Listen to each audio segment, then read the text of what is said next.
Hello, everybody.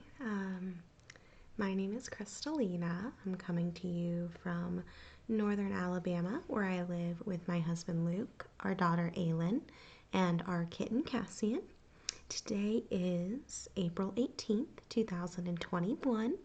It is currently 8:15 at night. So the lighting is not the best. It's just my living room overhead lighting.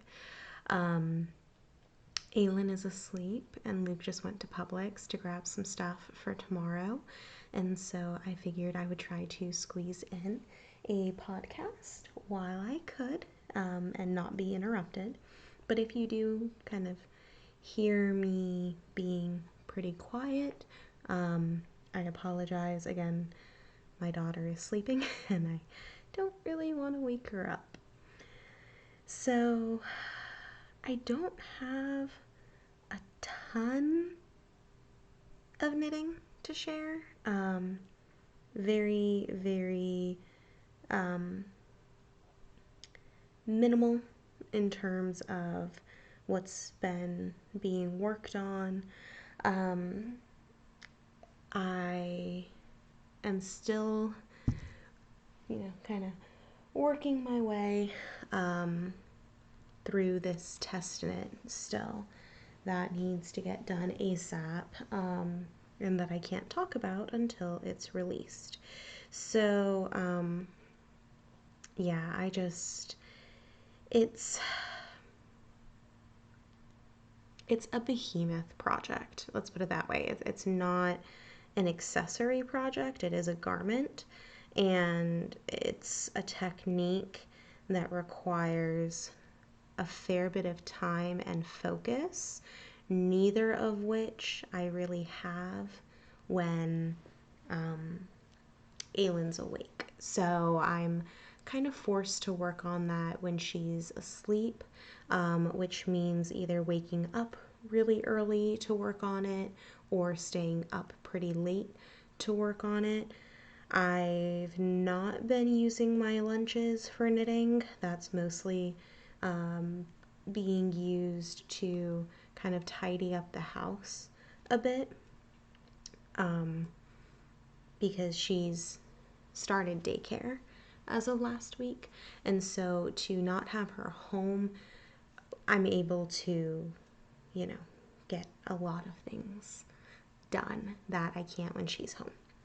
So as far as knitting goes, I have no finished objects this week. Well, I guess I should say I have no fully finished objects. I did finish, and I don't know if it was finished the last time that I showed you, so if it was, I apologize for showing it again. Luke's socks, I finished one of them, so I still have to pick up the second one, kind of go back, pick out the bind off, rip out the one row of ribbing, knit another 30 rounds of stockinette, and then 15 rounds of ribbing, and finish it off before these socks will be done. The yarn is Desert Vista Dyeworks, and her, I think it's Viso sock base. It's her 75% superwash merino, 25% nylon. The colorway is Carrot Cake. This is what I've got left. I still have to finish up the second sock, so I have a feeling I'll have about 15 to 20 grams left over after all is said and done. So we'll see. But yes, these are the February Desert Vista Dyeworks socks that I finished, but couldn't get the bind off over my own foot, let alone Luke's. So they have to be lengthened. The next, actually, I do have a finished object. Who am I? So these have been worn. These were my March Desert Vista Dyeworks socks. So these were knit out of Roadrunner and Zombody Coyote, same base. These were for me. I did a fish lips kiss heel on it. I believe I did 30 or 40 rounds for the leg and then a 5-row ribbing before I did the bind off. I didn't really want to have a super long sock with summer coming up, and these work pretty well. Like, they show just over my Converse when I wear them, but they're not like super long or anything. So I did finish those. I lied. I had a finished object. Sorry about that. But yeah, so I finished those. Still have loops to do, and we'll move swiftly on into whips. I am working on my April socks. So April, I decided that I was going to do a patterned sock because January was a vanilla sock, top down, heel flap gusset, rounded toe. February was Luke's sock, bottom, toe up, fish lips kiss heel, 72 stitches around. March, I did the same thing, toe up, accidentally did a wedged toe instead of a rounded toe. So they don't fit as great as I would like them to. And along with the fish lips kiss heel, I've realized that that doesn't really fit my foot great. I think it's just because there's just too much room in it, like where I don't need it. So I think what I like about a heel flapping gusset is that the gusset decreases are super helpful because it's decreasing where I need it to hug my foot better, versus there's just like one spot on a fish lips kiss heel that kind of is cinched in a little bit, and then it's loose on either side, so the sock keeps slipping. But yeah, so I decided, since I'd done 3 pairs of vanilla socks, that April I was going to do a pattern sock. And so this is the first sock. I literally have one more round before I start the toe decreases, and I am going to do a rounded toe on this because I found that I like that better. This is, again, Desert Vista Dyeworks. I'm doing her 7th annual Desert Vista Dyeworks club. Like, it's not a yarn club, and it's more like a knit along. So you knit 1 pair of Desert Vista Dyeworks yarn socks every month of the year. So these are my April socks. The colorway is National Emo Day, and it's this repeat of black, gray, white, rainbow, and then goes back to black. And the pattern that I'm using is, I always mess this up, I believe it's called the Crunkled socks, and I'll put it down in the show notes below. I believe it's called the Crunkled socks. I don't know who it's by. If you give me a second, I can look it up, I'm sure. Yes, so they're the Crunkled socks by Kay Jones of the Bakery Bears. And I did a 15 round cuff. I like my cuffs longer, so either 15 or 20 rounds is like my happy place normally. So I did 15 rounds for the cuff. I did 48 rounds for the leg. Did a heel flap and gusset. After the gusset decreases, bring me back where I need to be, I normally do 45 rounds for the foot, and then I'll do a rounded toe. Now this is a paid for pattern, so I won't get too much into it, but this is the design, and I quite enjoy it. It's very memorizable, so I really only had to look at the pattern for like the first few repeats and then zoomed along the way. As far as the heel flap and gusset goes, I did not use, I think she calls it a French, sorry, I'm just reviewing it. So it's heel flap, and then she calls it a French heel turn with like a gusset section. I didn't follow that because I didn't stop where she told me to in the leg. So I have found that I really like the, I was trying to get it to focus.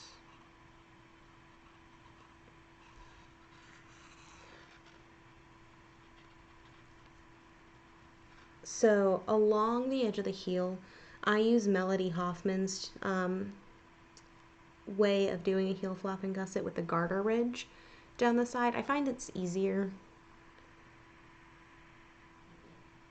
Is that gonna focus? Maybe. Maybe.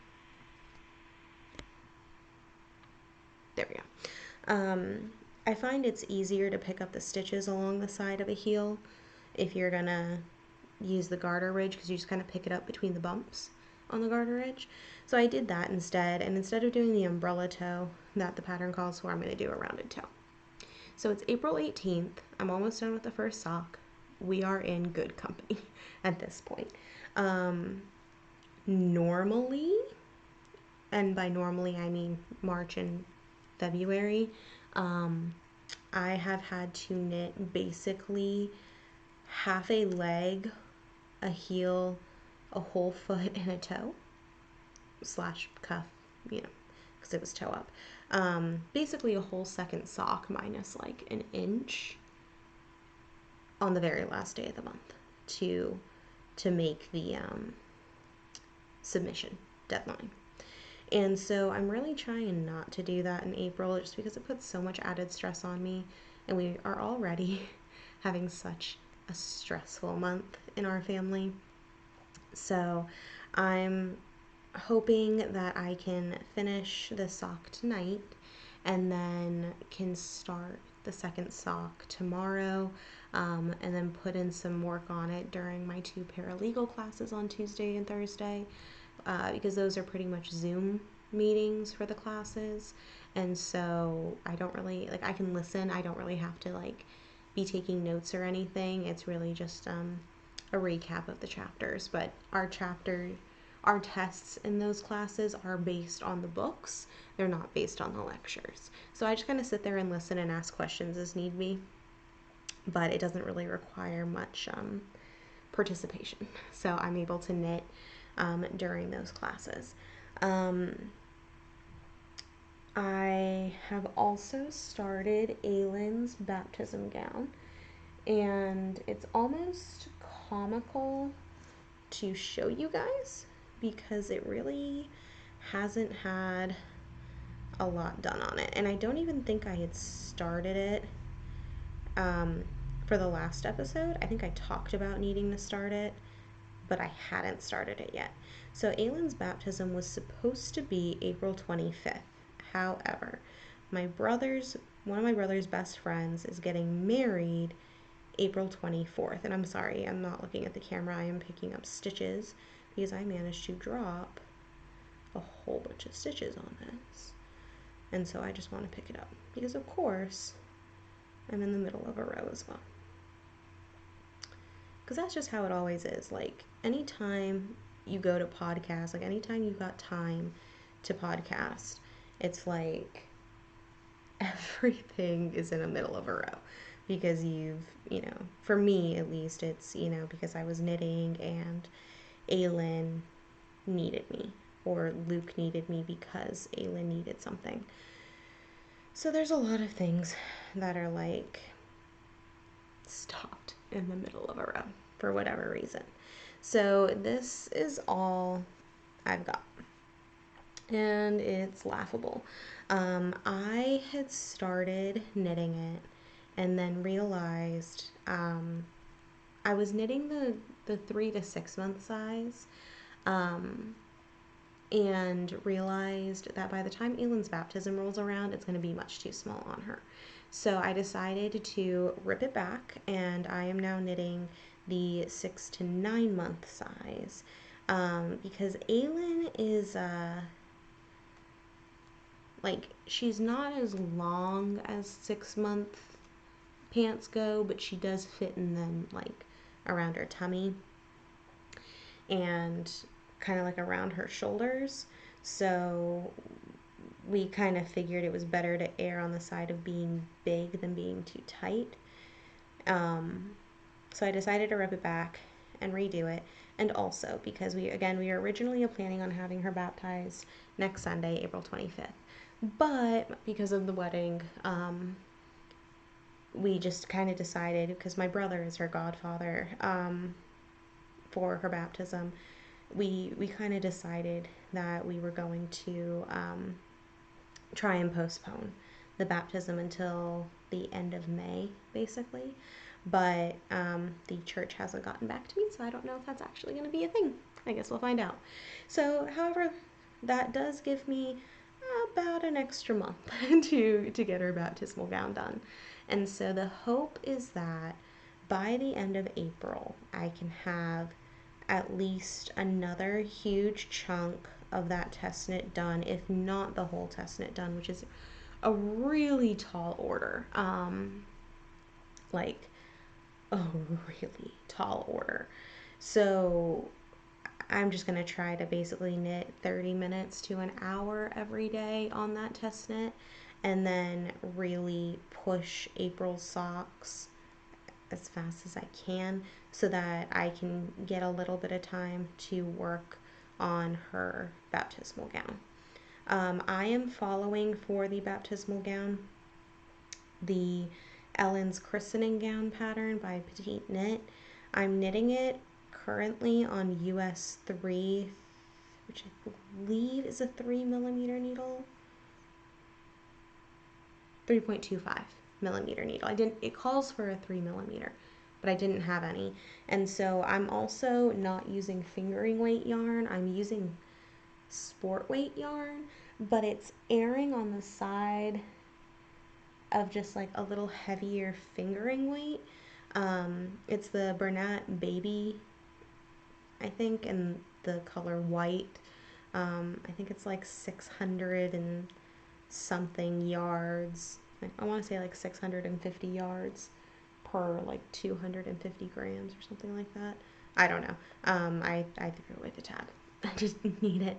So, yeah, but that is basically in the very beginning stages. Like, I think I've only done one of the yoke increases, and I've got a whole bunch more to do. Like I said, it's like this much done on a full baptismal gown. So we'll see how that goes. But yeah, that is it's basically all of the knitting that I've been doing. Test knit, socks, baptismal gown. On to life stuff, and before we do life stuff, I'm going to take a drink.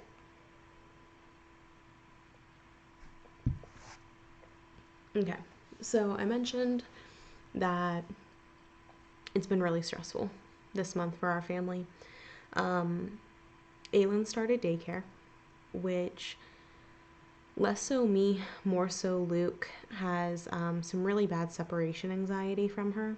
So it's been really, really difficult to put her in daycare every day. He goes down at lunch every day and sees her for a few minutes, and then he picks her up while I'm working. My job is work from home, but I work in auto claims, and that alone is a very stressful job. We're extremely busy right now as well. We're having some issues with our system where, since I've come back from maternity leave, it's trying to catch me up to everybody else, and we haven't found a way to fix that yet. And so I'm getting, I would say, disproportionately more claims than my colleagues, and I'm just trying to kind of sift through that and work as much as I can, as fast as I can, but it's definitely draining. Luke lost his job the day Aylin started daycare, and so that has been a very big change that we weren't quite prepared for. Luke was going to give his 2 weeks notice because he was having some issues with his job, and we kind of decided that it would be best for him to sever ties with that company and they fired him the day he was going to give his notice. And so that was a couple of weeks that we weren't planning on him not being paid or working. And so that's been very stressful. Now, he has been applying pretty much every day. He's put out quite a few applications to try to get something for income, but hasn't had any interviews yet, which is fine. We know it takes some time, and thankfully we had stockpiled a very nice amount in savings before Aylin was born that we didn't have to touch during my maternity leave. And so that gives us a little bit of financial relief while he's trying to find a job. However, there is now the concern that my job may be in jeopardy, and my job is the income that we live off of. And so if I lose my job, it throws a wrench in quite a few plans. I won't be able to get a mortgage for us if I lose my job, which means we'd have to rent for about 2 more years because there aren't any claims departments up in Huntsville area, and I'm not willing to move back down to Birmingham. So it's just kind of stressful to know that, like, I have to get everything right, cross my T's, dot my I's, mind my P's and Q's in a job that is already so stressful, where I am already behind.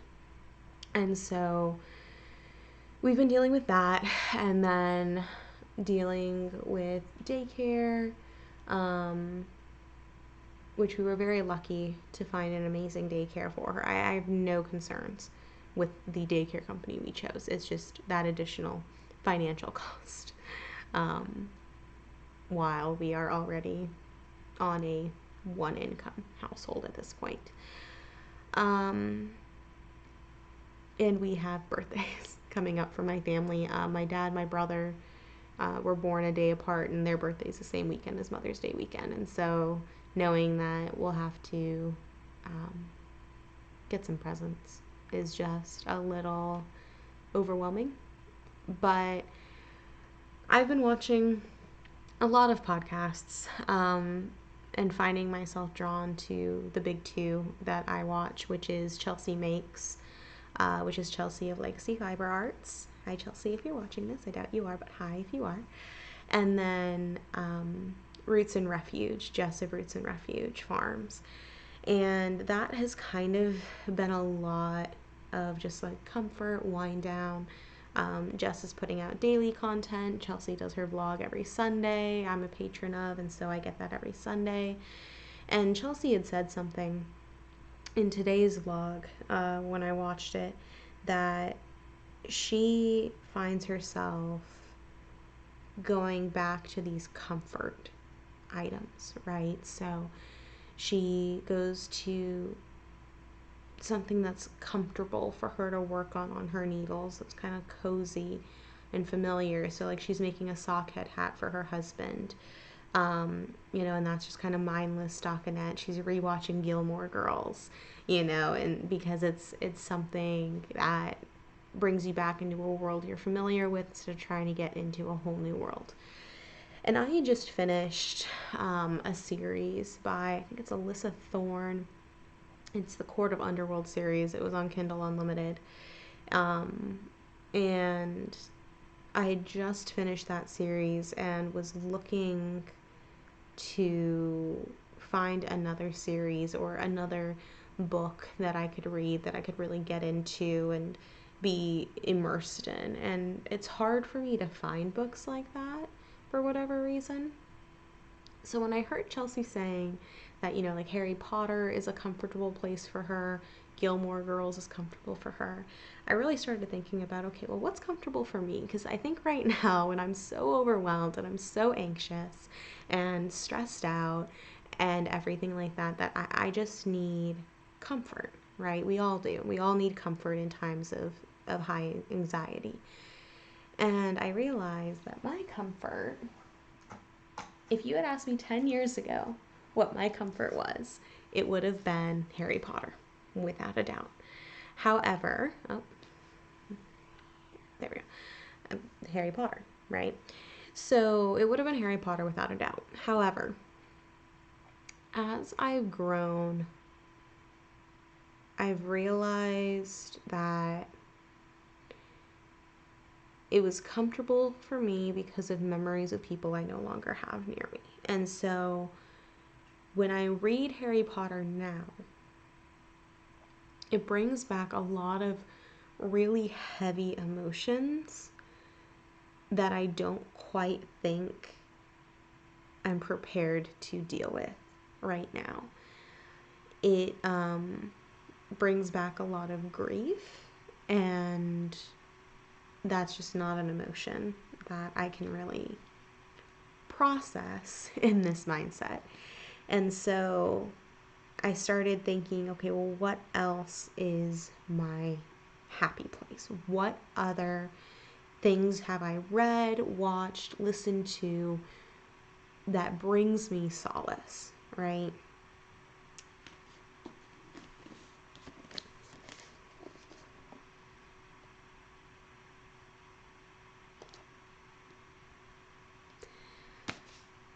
Sarah J. Maas is a wonderful human being, just across the board. She can do no wrong. Aelin is named after one of the characters in her Throne of Glass series, and we have a kitten, Cassian, who is named after a character in this series. And I swear I would have named Aelin Feyre if Luke had agreed to it. But again, we picked Aelin. But A Court of Thorns and Roses is my happy place. It is the series that my yarn shop, the Knitty Vampire, has all my self-striping colors inspired by, is her book. All of the colors that go into it is inspired by this series. I would not have a yarn shop that does as well as it does if it weren't for Sarah J. Maas.